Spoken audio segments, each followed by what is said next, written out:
نے کلام مقدس میں ارشاد فرما رہا ہے کہ بے شک اللہ تعالی انسانوں کے ساتھ ہمدردی رکھنے والا اور سب کے اوپر رحم فرمانے والا ہے۔ حضور نبی اکرم صلی اللہ علیہ وسلم ارشاد فرماتے ہیں کہ اللہ تبارک و تعالی کے پاس اتنی رحمت ہے کہ جس کی کوئی حد نہیں ہے، آپ اس کا اندازہ نہیں لگا سکتے۔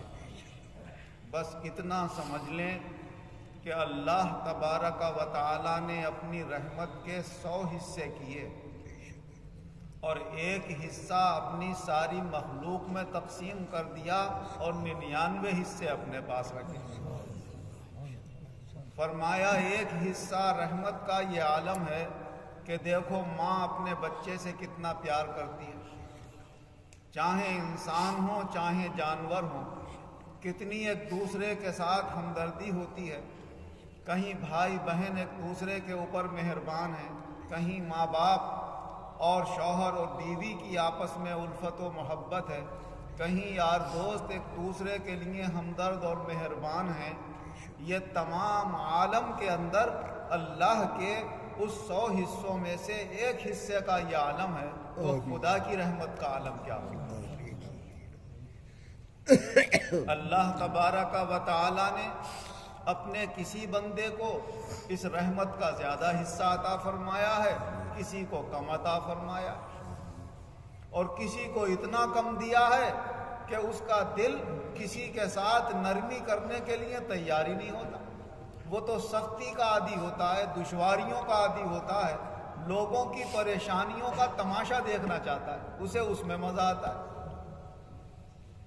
حضور نبی اکرم صلی اللہ علیہ وسلم کی خدمت میں آپ کے نواسے حضرت امام حسین رضی اللہ عنہ کو پیش کیا گیا۔ آپ نے اپنی گود میں لیا اور ان کا منہ چوما، چھوٹے بچے تھے۔ تو ایک عادی باسی شخص مسلمان تھا، آپ کے پاس بیٹھا ہوا تھا، وہ کہنے لگا یا رسول اللہ آپ بچوں کا پیار سے منہ چوم لیتے ہیں، میرے تو 10 بچے ہیں، میں نے آج تک بھی کسی کا منہ نہیں چوما۔ تو حضور صلی اللہ علیہ وسلم نے فرمایا کہ اللہ نے تیرے دل سے رحمت نکال لی ہے تو میں کیا کر سکتا ہوں؟ تو یہ رحمت اور یہ مہربانی اللہ اپنے خاص خاص بندوں کو زیادہ عطا فرماتا ہے، اور جسے اللہ کی مخلوق کے ساتھ ہمدردی پیدا ہو جائے وہ اللہ کا بہت بڑا مقبول بندہ ہوتا ہے۔ سب سے زیادہ یہ رحمت اور نعمت ملی ہمارے آقا و مولا حضور احمد مجتبیٰ حضرت محمد مصطفیٰ صلی اللہ علیہ وسلم کو، کہ آپ کا دل اس بات کو برداشت ہی نہیں کرتا تھا کہ اللہ کے بندوں میں سے کوئی بندہ دوزخ میں چلا جائے۔ یہ چاہتے تھے آپ کہ ہر شخص ایمان لے آئے، چاہے مرد ہے یا عورت ہے، اپنا ہے یا پرایا ہے، کسی بھی صورت سے یہ ایمان میں داخل ہو جائے اور جنت کا حقدار ہو جائے۔ اگر ایمان سے محروم ہو گیا تو یہ دوزخ میں جلے گا، اور مجھے یہ سوچ سوچ کر بڑی تکلیف ہوتی ہے۔ حضور نبی اکرم صلی اللہ علیہ وسلم نے ارشاد فرمایا کہ اے لوگو، میری مثال اور تمہاری مثال تو بالکل ایسی ہے جیسے کوئی شخص آگ روشن کرے اور آپ آگ کے اوپر نثار ہونے والے پروانے اس کے اوپر گرنا چاہتے ہو، تو جب آگ میں گریں گے تو جل جائیں گے۔ کوئی شخص ان پروانوں کو پنکھے کے ذریعے، ہوا کے ذریعے، کسی بھی کپڑے کے ذریعے روکنے کی کوشش کر رہا ہے کہ یہ کسی صورت سے آگ سے دور ہو جائیں۔ آگ کے عشق میں یہ آگ میں کود رہے ہیں، ایسا نہ ہو یہ جل کر ہلاک ہو جائیں، مگر وہ پروانے اس کے قبضے میں نہیں آتے، انہیں تو اسی آگ سے عشق ہے اور اسی میں جاتے ہیں اور جل جاتے ہیں۔ شیخ سعدی رحمۃ اللہ علیہ اس کو اس انداز سے بھی بیان کرتے ہیں، اے مرغ سحر عشق ز پروانہ بھی آموز، کاں سوخ تارا جاں شد و آواز نیامت۔ اے صبح کو چیخنے والے پرندے، اگر عشق سیکھنا ہے تو پروانے سے سیکھ، کہ آگ کی محبت میں جل کر جان دے دیتا ہے مگر آواز نہیں نکالتا ہے۔ تو خاموشی کے ساتھ تنہائی میں جو اللہ کے یاد کرنے والے ہیں، اللہ سے عشق رکھنے والے ہیں، ان کا یہ حال ہوتا ہے۔ حضور صلی اللہ علیہ وسلم نے اس حدیث پاک میں کہ وہ روک رہا ہے اور پروانے ہیں کہ آگ پر نثار ہوئے جا رہے ہیں، فرمایا یہی حال میرا ہے، میں کولیاں پکڑ پکڑ کے تمہیں دوزخ سے کھینچ رہا ہوں اور تم ہو کہ دوزخ کی طرف بھاگے چلے جا رہے ہو۔ دوزخ بھی اپنی طرف اپنے عشق میں ایسے ہی کھینچتی ہے جیسے پروانے کو آگ کھینچتی ہے، اسے وہ آگ کی چمک اچھی لگتی ہے اور تمہیں یہ دوزخ کی چمک اچھی لگتی ہے۔ یہ دنیا کی جو چمک ہے، یہ آب و تاب ہے، یہ حقیقت میں دوزخ کی چمک ہے، یہ اپنی طرف کو کھینچتی ہے اور تم ہو کہ اس پر نثار ہوئے جاتے ہو۔ میں روکتا ہوں مگر میرے روکے سے نہیں ہے۔ اللہ تبارک و تعالی نے یہ رحمت کے حصے اپنے محبوب حضور احمد مجتبی حضرت محمد مصطفیٰ صلی اللہ علیہ وسلم کے ذریعے سے آپ کے صحابہ میں بھی پیدا فرمائے، اور ان کے ذریعے سے سلسلہ بسلسلہ اولیاء کرام میں آئے۔ اور ہم بھی خوش نصیب ہیں کہ ہمارے شہر میں جو بزرگ ہستی ہیں، حضرت سیدنا فیض بخش شاہ درگاہی محبوب الہی رحمۃ اللہ علیہ، یہ بھی بڑے نرم دل، بڑے لوگوں کے ہمدرد، بڑے اللہ کی مخلوق کے اوپر مہربانی فرمانے والے، کسی کی تکلیف کو برداشت ہی نہیں فرماتے۔ آپ کے دل کے اندر اتنی نرمی تھی کہ اگر آپ کے سامنے کوئی کسی جانور کو بھی ذبح کرتا تھا تو آپ سے اس کی تکلیف نہیں دیکھی جاتی تھی، یا تو وہاں سے ہٹ جاتے تھے یا پھر کہتے تھے بھائی یہ ہمارے ہاتھ بھیج ڈالو اور اس کو مت ذبح کرو۔ آپ ایک مرتبہ اپنی ایک ضعیف مریدہ کہ یہاں بریلی تشریف لے گئے، اور آپ کے ساتھ کچھ آپ کے خاص مریدین بھی تھے۔ اس مریدہ کا ارادہ یہ ہوا کہ یہ حضرات آئے ہیں تو ان کی مہمان نوازی میں کوئی اچھا انتظام کیا جائے۔ وہ گھر کی بکری کھول کر لائی، حضرت کی خدمت میں پیش کی، حضرت اسے ذبح کر دیجیے۔ حضرت نے فرمایا بھائی ذبح کرنا تو دور کی بات، ہمارے سامنے کوئی ذبح کرے یہ بھی برداشت نہیں، اور پھر ہماری خاطر تم اسے ذبح کرو گی؟ بھائی ہم نہیں چاہتے، جو کچھ گھر میں ہو وہ پکا لو، اسے لے جاؤ۔ حضرت نے جان بخشی فرمائی۔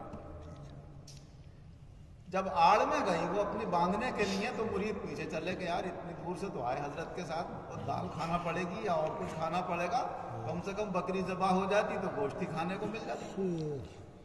کہنے لگے کہ اگر آپ کی اجازت ہو تو ہم ذبح کر دیں اسے۔ بولے میرے تو بڑی خوش نصیبی ہوگی کہ آپ لوگوں کے لیے گوشت کا انتظام ہو جائے، مجھے خوش شرم محسوس ہو رہی ہے کہ آپ لوگ اتنی دور سے آئے، ہمارے پیر بھائی اور ہمارے پیر و مرشد آئے، اور ہم اس سے خاطر و خدمت کریں گے دال سے۔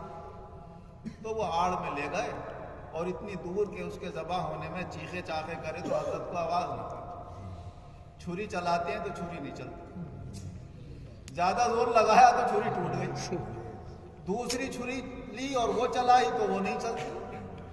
بعض لوگوں نے آزما کر دیکھا 10 چھریاں ٹوٹ گئیں مگر بکری ذبح نہیں ہوئی، کیونکہ جسے اللہ اپنے زیر سایہ لے لیتا ہے اسے کوئی چیز نقصان نہیں پہنچا سکتی، اور جو اللہ کے ولیوں کے زیر سایہ آ جاتے ہیں وہ حقیقت میں اللہ ہی کے زیر سایہ آ جاتے ہیں، کیونکہ اللہ تبارک و تعالی نے انہیں اپنا بنا لیا ہے کہ جو ان کا ارادہ ہو جاتا ہے اللہ فرماتا وہی میرا ارادہ ہو جاتا ہے۔ حدیث قدسی ہے، اللہ تبارک و تعالی فرماتا ہے کہ جب یہ میرے ہو جاتے ہیں اور میں ان کا ہو جاتا ہوں تو میں تو ان کی آنکھ بن جاتا ہوں جس سے وہ دیکھتے ہیں، ان کی زبان بن جاتا ہوں جس سے وہ بولتے ہیں، ان کا ہاتھ بن جاتا ہوں جس سے وہ پکڑتے ہیں، ان کا پاؤں بن جاتا ہوں جس سے وہ چلتے ہیں۔ یہ بخاری شریف کی مستند حدیث ہے۔ تو جب اللہ ان کے اشاروں میں کام کر رہا ہے تو اللہ کے حکم کے بغیر ذرہ ادھر سے ادھر نہیں ہو سکتا۔ حضور صلی اللہ علیہ وسلم ارشاد فرماتے ہیں کہ اگر اللہ یہ ارادہ فرما لے کہ میرے کسی بندے کو نقصان پہنچنا نہیں ہے، پھر ساری کائنات مل کر اس بندے کو نقصان پہنچانا چاہے تو نہیں پہنچا سکتی، اور اللہ یہ ارادہ کر لے کہ اس بندے کو فائدہ پہنچنا نہیں ہے تو ساری کائنات مل کر بھی اسے فائدہ پہنچانا چاہے تو فائدہ نہیں پہنچا سکتی۔ تو یہ حضرت بھی بڑے ہمدرد، بڑے نرم دل حضرت سیدنا فیض بخش شاہ درگاہی محبوب الہی رحمت اللہ علیہ، اگر آپ کے خادموں میں کوئی کیسی بھی شرارت کرتا آپ کبھی نہ ڈانٹتے اسے، نہ چلاتے، نہ برا بھلا کہتے، آپ تو ہر وقت آنکھیں بند کر کے اللہ ہی اللہ مشغول رہتے۔ ایسا ہوتا تھا جیسے ہر وقت خدا کی یاد میں گم ہے۔ ایک مرتبہ حضرت شاہ امام الدین خان صاحب رحمۃ اللہ علیہ اپنے آنکھوں دیکھا احوال یہ تحریر فرماتے ہیں۔ شاہ امام الدین خان صاحب کا مکان تو یہاں تھا غلام ناصر خان میں، جہاں بانس واس بکتے ہیں۔ تو فرماتے ہیں کہ میں روزانہ عصر کے بعد حضرت کی خدمت میں جاتا تھا۔ اتفاق سے ایک دن میں ظہر کے وقت چلا گیا تو حضرت ایسے ہی آنکھیں بند کرے بیٹھے تھے۔ جب مسجد میں قریب اقامت ہوئی تو حضرت نے فرمایا بھائی اقامت کی آواز آ رہی ہے، چلو مسجد لے چلو نماز پڑھیں۔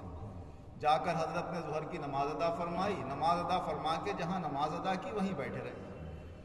ایسی بیٹھے بیٹھے آنکھیں بند کر کے عصر کا وقت ہو گیا۔ پھر اقامت ہوئی، حضرت پھر سب کے ساتھ کھڑے ہوئے عصر کی نماز ادا فرما لی۔ پھر عصر سے مغرب تک پھر آنکھیں بند کر کے اسی جگہ بیٹھے رہے۔ پھر مغرب کی اقامت ہوئی، آپ نے پھر مغرب کی نماز ادا فرما لی۔ پھر مغرب کے بعد پھر ایسی بیٹھ گئے آنکھیں بند کر۔ عشاء کا وقت ہوا، پھر اقامت ہوئی، نماز ادا کی، اور نماز ادا کر کے وہی آپ ہر وقت زیادہ تر 24 گھنٹے میں زیادہ تر آپ کے اوقات آنکھیں بند کر کے بس اللہ کے ذکر اور اللہ کی یاد میں گزرتے۔ جب رات عشاء کی نماز کے بعد بھی کافی دیر ہو گئی، حضرت وہاں سے اٹھ ہی نہیں رہے، تو بعض مریدوں کو احساس ہوا کہ ایک پہلو پہ بیٹھے بیٹھے کتنے گھنٹے ہو گئے، حضرت تھک گئے ہوں گے، اب اٹھائیں کیسے؟ یہ تو پیر کا ادب مرید ہی جانتا ہے کہ اسے کیسے ادب کرنا ہے۔ اور اگر یہ ادب دیکھنا ہے تو ابو بکر صدیق رضی اللہ عنہ کا نمونہ دیکھو غار ثور کے اندر، کہ حضور صلی اللہ علیہ وسلم آپ کی ران پر سر رکھے ہوئے سو رہے ہیں اور پاؤں میں زہریلے سانپ نے کاٹ لیا، یا جو بھی زہریلا جانور ہوگا، جس کی تکلیف اتنی شدت سے ہو رہی ہے کہ آپ کی آنکھوں سے آنسو نکل کر حضور اکرم صلی اللہ علیہ وسلم کے رخسار پر آ گئے، لیکن آپ نے اپنا پاؤں نہیں ہلایا، اس وجہ سے کہ کہیں آپ کی آنکھ نہ کھل جائے۔ اتنی بھی تکلیف نہ ہو ہمارے مرشد کو کہ ان کی آنکھ کھلے، ہماری جان جاتی ہے تو چلی جائے۔ اس سے اندازہ لگا سکتے ہیں کہ ایک سچا مرید اپنے پیر کا کیا مقام اپنے دل میں رکھتا ہے، کیا مقام وہ اس کی خاطر یہ پرواہ نہیں کرتا میری جان جائے گی۔ بعض تو یہی پرواہ نہیں کرتے ہیں کہ حشر کیا ہو۔ چنانچہ یہی ہوا، ان سے تکلیف دیکھی نہیں گئی اپنے یہ پیر و مرشد کی، اٹھانا گوارا نہیں تھا۔ آپ کے ایک چہیتے تھے مداری شاہ جنہیں کہتے تھے، بچپن سے آپ نے انہیں کوئی بچھڑ کر آ گئے تھے کہیں سے، اپنی پرورش میں لیا تھا، پیار محبت شفقت سے پالا تھا، اپنے ہاتھوں سے ہی انہیں کھانا کھلایا کرتا تھا، ان کے ناز بردار بھی تھے۔ وہ آئے اور کان میں چپکے سے کہا حضرت آپ کے جا نماز پہ بلی نے پیشاب کر دیا۔ یہ کیا کہہ رہا؟ کہا حضرت آپ کی جا نماز پہ بلی نے پیشاب کر دیا۔ حضرت جلدی سے گھبرا کے اٹھے اور اپنے وہاں پر بھائی مصلح اٹھا لو یہ کہہ کے لیٹ گئے۔ یہی چاہ رہے تھے مرید کے لیٹ جائیں گے۔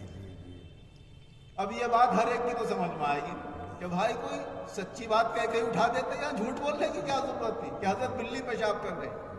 مگر وہ جو عشق و محبت رکھنے والے ہوتے ہیں وہ یہ دیکھتے ہیں تدبیر یہاں پر کون سے کام آئے۔ راستہ کوئی سا بھی اختیار کرو، منزل اچھی ہونا چاہیے۔ انہوں نے راستہ چاہے یہ اختیار کیا، مگر منزل کیا تھی کہ ایک اللہ کے ولی کو تکلیف سے بچایا جائے اور آرام تک پہنچایا جائے۔ تو یہ جب نیت تھی تو اب وہ جانے ان کا اللہ جانے کہ کیا معاملہ ہوگا۔ بہرحال تو یہ تو میں نے حضرت کا وہ مقام عرض کیا کہ حضرت اللہ کی یاد میں ہر وقت گم رہا کرتے تھے اور اللہ کے بندوں سے بڑی شفقت و محبت فرماتے تھے۔ اب ان کی جو اعلیٰ شان کے لحاظ سے ان کی کرامتیں ہیں، کرامت اسی کو کہتے ہیں جو آدمی کی عقل میں نہ آئے، آدمی کی سمجھ میں نہ آئے، کیونکہ وہ معجزے کا ایک حصہ ہوتی ہے۔ یہی حضرت شاہ مداری فرماتے ہیں کہ میں جب ذرا ہوشیار ہو گیا تھا تو کچھ اپنے خاص مریدوں کو اور مجھے حضرت چھوڑ کر ککرالا وغیرہ گھومنے کے لیے تشریف لے گئے، لیکن شام کا کھانا حضرت مجھے کھلا کے میرے سر پر اور منہ پر ہاتھ پھیر کر مجھ سے پوچھتے تھے بھائی پیٹ بھر گیا، اور پھر مجھے لٹال کے خود حضرت بعد میں آرام فرماتے تھے، بالکل اپنے بچے کی طرح پالا تھا۔ کیونکہ کشف سے حضرت کو یہ پتہ چلا تھا کہ یہ بچہ جو روتا پھرتا ہے، کہیں کوڑے میں سے کچھ اٹھا کے کھا لیا، کہیں کسی نے کچھ دے دیا، یہ گما ہوا بچہ ہے اور اس کو بولتا بھی نہیں ہے، یہ بھی نہیں پتا کہ ماں کون ہے باپ کون ہے، اللہ کی طرف سے حکم ہوا تو حضرت اپنے ساتھ لے گئے اور آپ نے ہی اس کی پرورش، تو ویسی اس کو پالا۔ کہتے ہیں جب شام کا وقت ہوا میں کھانا کھانے کے لیے بیٹھا تو مجھے خیال آیا کہ حضرت کتنی شفقت و محبت سے مجھے کھانا کھلاتے تھے، مجھے لٹالتے تھے، اور حضرت دیکھو مجھے چھوڑ کر چلے گئے، پتہ نہیں کب آئیں گے لوٹ کر۔ یہ سوچ ہی رہا تھا، دیکھتا ہوں تو حضرت سامنے بیٹھے اور اپنے ہاتھوں سے ویسے ہی کھانا کھلا کے، ویسے ہی شفقت و محبت سے ہاتھ پھیر کے لٹال کے، اور پھر حضرت غائب۔ فرماتے ہیں 6 مہینے کے بعد حضرت واپس آئے ہیں، اور 6 مہینے تک لگاتار میرے ساتھ یہی معاملہ رہا۔ یہ ان حضرات کی اپنی آنکھوں دیکھی، اپنے ساتھی کو بتائی ہوئی کرامتیں ہیں۔ شاہ مداری صاحب نے اپنے ساتھی حضرت امام الدین خان صاحب کو بتائی، اور انہوں نے اپنی کتاب میں یہ تحریر فرمائی، فرمایا میرے ساتھ یہ حضرت کا معاملہ ہوا۔ اور اس طرح کے حضرت کے معاملات شفقت و مہربانی کے بہت ہوتے تھے۔ حضرت کے مزار شریف کے قریب ایک شخص کا گھر تھا، اس کا نام تھا قواعد خان۔ وہ حضرت کے خادموں میں بہت زمانے سے تھا۔ جب حضرت جنگل میں رہا کرتے تھے اور وہاں پر بے ہوشی کا عالم رہتا تھا، حضرت پر عجیب کیفیت طاری تھی، تو اس وقت سے وہ آپ کے ساتھ تھا، اور یہاں آ کر رہنے لگا تھا۔ وہ یہ کہتا تھا کہ حضرت کے سب سے قریبی خادموں میں میں ہوں۔ حضرت بھی ویسی اس سے محبت رکھتے تھے۔ تو اس سے محبت تو اپنی جگہ، اس کے متوسلین میں سے جو قواعد خاں اور اس کے گھر والوں سے تعلق رکھتا تھا ایک شخص کا خاندان، وہ تھا یہ بھشتی جو پانی وانی پلاتے ہیں، ان کی اولاد میں سے۔ تو ان کا ایک لڑکا نواب محمد علی خان صاحب کی فوج میں بھرتی تھا۔ نواب محمد علی خان نے اپنی فوج تیار کر کے اس زمانے میں دلی کے اوپر حملہ کیا تھا کہ وہاں کی حکومت بھی ہمارے ہاتھ آ جائے، مگر وہاں مرہٹوں کا لشکر بڑا زبردست تھا۔ نواب صاحب کی فوج کو شکست ہوئی، اور جب شکست کے بعد انہوں نے یہاں کے فوجیوں کا قتل عام شروع کیا، اور جو پکڑ میں آئے انہیں گرفتار کر لیا۔ ان میں یہ سقہ زادہ جو حضرت کے چاہنے والوں کے متوسلین میں سے تھا، وہ بھی گرفتار ہو گیا۔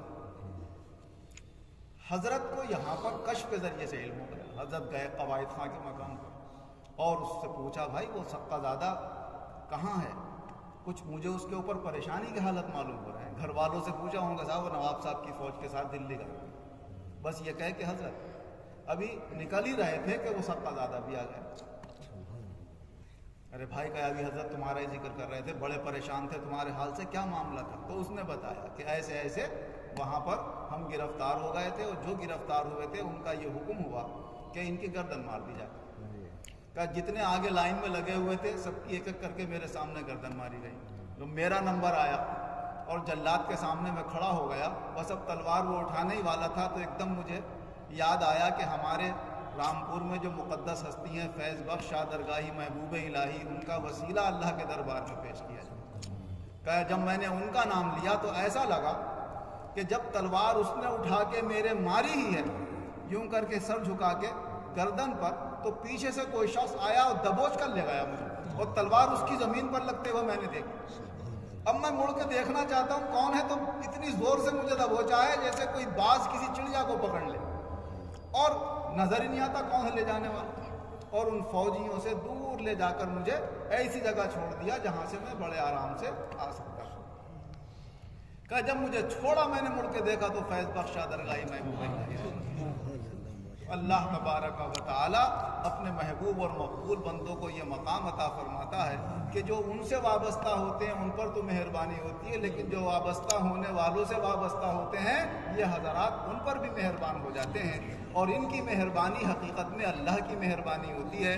وہ بھی یہ رنگ بتاتی ہے کہ جو جن پر میں چاہتا ہوں کرم فرماتا ہوں، اور جو میرے کرم فرمائے ہوئے لوگوں سے وابستہ ہو جاتے ہیں، اللہ کہتا میں ان پہ بھی کرم فرما دیتا ہوں۔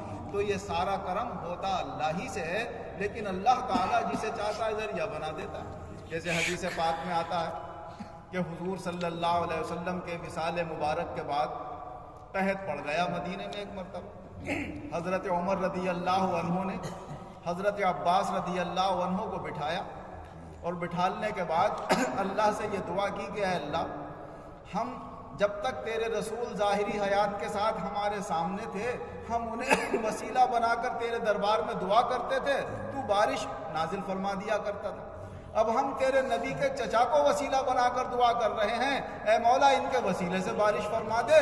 تو فرمایا جب ہم وسیلہ بناتے تھے اللہ تعالیٰ بارش فرما دیا کرتا تھا۔ تو یہ حدیث پاک سے بھی یہ مضامین ثابت ہیں کہ اللہ اپنے مقرب لوگوں کے جو نسب کے ساتھ وابستہ ہو جاتے ہیں، صاحب ایمان یا روحانی نسبت ہو جاتی ہے، تو اللہ ان کی برکت سے بھی اپنے دنیا والوں کے اوپر رحم و کرم فرماتا ہے۔ اللہ ان نیک اور رحم دل لوگوں کے صدقے میں ہم سب کو بھی نیک بنائے اور ہمارے دلوں میں بھی رحمت